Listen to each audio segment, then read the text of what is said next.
आके देखते हैं, बिना ये पूछे कि किसके हाथ में हरियाणा की सत्ता जाएगी। आपने बीजेपी को मौका दिया, उनका फैसला था, खट्टर साहब की सरकार बनी हरियाणा में।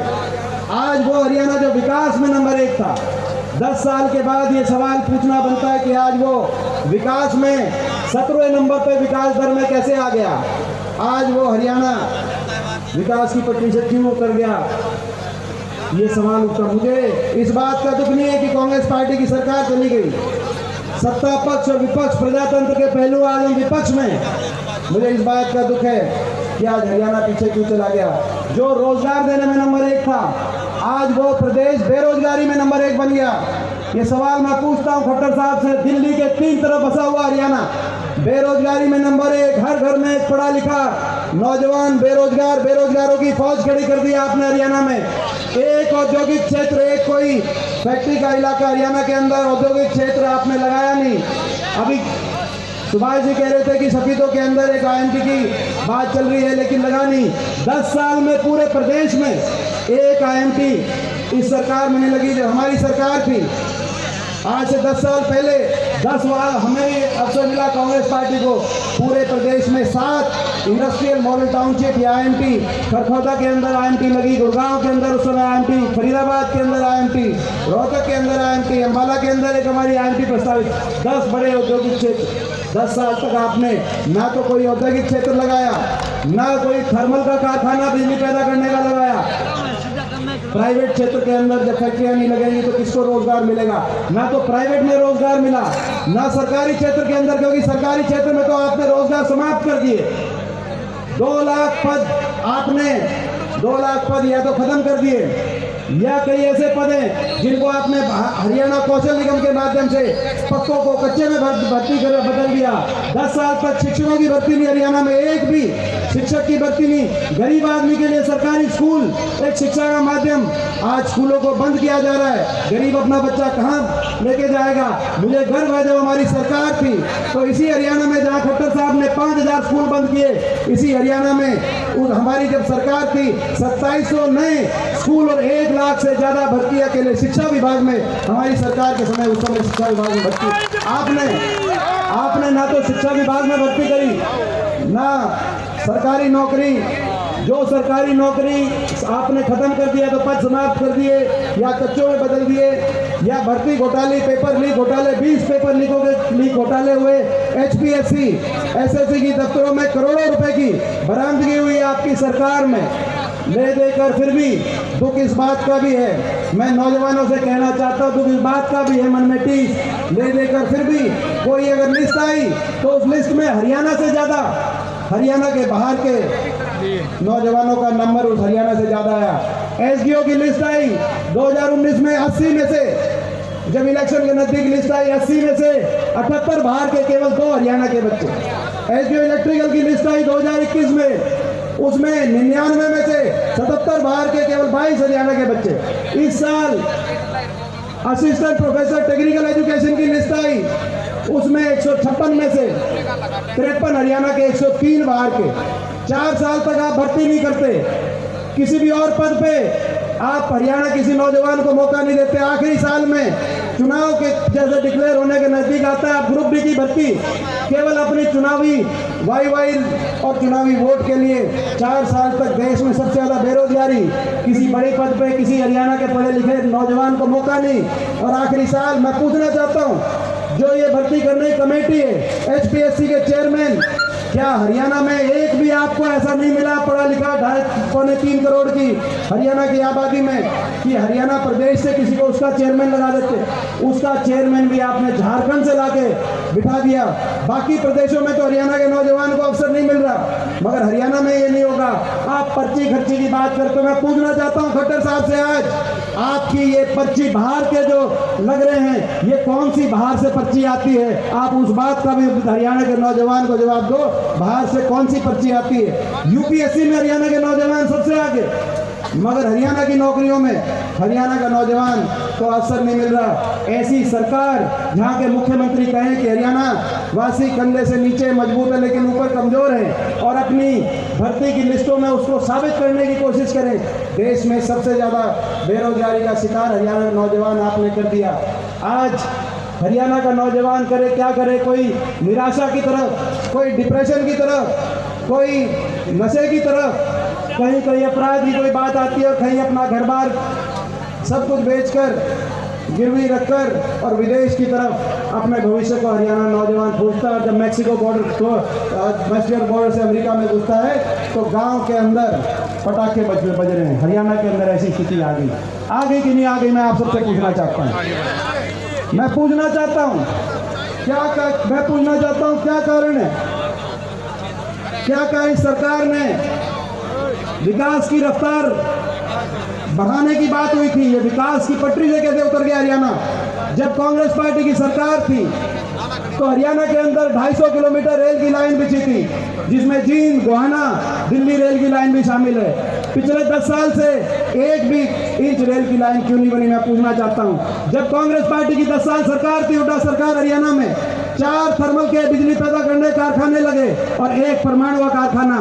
इन 10 सालों में एक भी कोई कारखाना क्यों नहीं लगा, मैं पूछना चाहता हूं। जब हमारी सरकार थी 12 विश्वविद्यालय, 12 यूनिवर्सिटी, जिसमें जींद में जो आज तक एकमात्र सरकारी विश्वविद्यालय 75 साल में, हमें गर्व है इस बात पे, 75 साल के देश के इतिहास में अगर जींद जिले में एक सरकारी विश्वविद्यालय किसी सरकार में बना तो हुड्डा सरकार में, कांग्रेस की सरकार में चौधरी रणबीर सिंह विश्वविद्यालय बना। मैं पूछना चाहता हूं, हमारे समय 12 सरकारी विश्वविद्यालय स्थापित किए हरियाणा के अंदर। आज इस सरकार में एक भी यूनिवर्सिटी 10 साल में क्यों नहीं बनी? हमारे समय 81 किलोमीटर मेट्रो हरियाणा के अंदर तक आई। गुड़गांव, फरीदाबाद, बहादुरगढ़ मेट्रो से जुड़े। पिछले सरकार में पिछले 10 साल में 1 इंच भी मेट्रो आगे क्यों नहीं बढ़ी? हमारे समय 4 लाख एससी वर्ग के परिवारों को 100 गज के प्लॉट मिले, 2.5 लाख परिवारों को इंदिरा आवास योजना में मकान बने। मैं पूछना चाहता हूँ आपसे, आप सब यहाँ बैठे हो, छत्तीस बिरादरी के लोग बैठे हो अपने अपने गांव में, आप बताओ इस सरकार में एक भी किसी गरीब आदमी को एक भी प्लॉट मिला या नहीं मिला? मैं आपसे पूछना चाहता हूँ, एक भी प्लॉट, एक किसी का मकान आया हो? मैं पूछना चाहता हूँ इस सरकार से, एक भी गरीब आदमी को तो 100 गज का प्लॉट या मकान क्यों नहीं मिला? हम इस सरकार से सफीदों के लिए मैं पूछना चाहता हूँ, जब हमारी सरकार थी सफीदों में कॉलेज बना था कि नहीं बना था? अस्पताल बना था कि नहीं बना था? जींद में कॉलेज बना था, जींद में अस्पताल बना था, जींद में यूनिवर्सिटी बनी थी। इस सरकार में कोई एक शिक्षा का संस्थान 10 साल में, रफ्तार तो बढ़ानी चाहिए, मगर एक कोई शिक्षा का संस्थान इस सरकार में पूरे प्रदेश के अंदर भाई को आपस में उलझाने का काम किया, हर वर्ग का अपमान करने का काम किया और हरियाणा को विकास की पटरी से उतारने का काम किया और देश में बेरोजगारी और महंगाई में नंबर 1 हरियाणा बनाने का काम किया। ऐसी सरकार और भ्रष्टाचार में भी नंबर 1। मैं ये बात करते हुए अपनी बात समाप्त करता हूँ। आज दुख इस बात का है कि हरियाणा विकास की पटरी से उतरा, पीछे चला गया और भ्रष्टाचार की भेंट चढ़ गया। ये जो सरकार बनी दोबारा, ये तो बनी भ्रष्टाचार की समझौते से। आपको याद होगा इनका पिछली बार नारा था 75 पार। 2019 के पिछले इलेक्शन में बीजेपी ने नारा दिया था कि अब की बार बीजेपी 75 पार। दिया था कि नहीं दिया था? मैं आपसे पूछता हूं। मगर लोगों ने वो 75 पार के नारे को स्वीकार किया, क्योंकि लोग इनके घमंड और अहंकार से परेशान थे और यही कारण था 14 इनके मंत्री उतरे। पिछली बार की सरकार में जितने मंत्री थे 14 में से केवल 2 मंत्री वापस विधानसभा पहुंचे। लोग खुश होते हैं इनकी सरकार से तो उन मंत्रियों के हल्के में जरूर खुश होते। 12 मंत्रियों को लोगों ने वापस विधानसभा में भेजा नहीं। ये बैठे रावदान सिंह जी महेंद्रगढ़ से, वहां से उस समय हरियाणा के शिक्षा मंत्री थे, वहां से बड़े बहुमत से जीत के आए। ये बैठे हैं भारत भूषण बत्रा जी रोहतक से, वहां से मनीष ग्रोवर जी मंत्री हरियाणा सरकार में थे, बड़े बहुमत से ये जीत के आए। ये बैठे हैं बलबीर वाल्मीकि जी अपने साथ वाले हल्के के, यहाँ भी इस राणा से भी हरियाणा सरकार में, पिछली सरकार में मंत्री थे कि नहीं थे? मैं पूछना चाहता हूँ। और बलबीर भी बहुत बहुमत से जीत के आए। सारे मंत्री हार गए। 40 पे बीजेपी रुक गई। 75 पार के नारे की हवा निकाल दी। लोग नहीं चाहते थे सरकार को दोबारा बिठाना, लेकिन इस बीच एक और नारा आया, दुष्यंत चौटाला जेजेपी पार्टी, उसका नारा आया। क्या नारा दिया? क्या पार? जमुना पार। एक कहता था बीजेपी जाएगी 75 पार, दूसरा कहता था बीजेपी ने करो जमुना पार। इलेक्शन होते ही दोनों बन गए जमा पक्के यार। और हरियाणा बना दी भ्रष्ट सरकार। लोग कर रहे हाहाकार और कह दिया समझौता कर रहे हैं, 2 कंडीशन पे समझौता कर रहे हैं। क्योंकि जब लोगों से उचाना में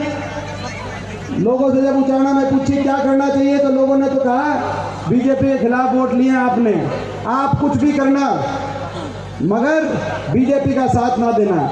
उन्होंने जींद आकर प्रेस कॉन्फ्रेंस करी और कहा कि जो भी पार्टी हमारी शर्त मानेगी 5100 बुढ़ापा पेंशन देगी और 75% फैक्ट्रियों में हरियाणा के नौजवान को रिजर्वेशन देगी, हम उसका समर्थन करेंगे। यही बात थी कि नहीं थी? मैं गलत तो नहीं कह रहा। जीन तक तो गाड़ी ठीक रास्ते पे थी।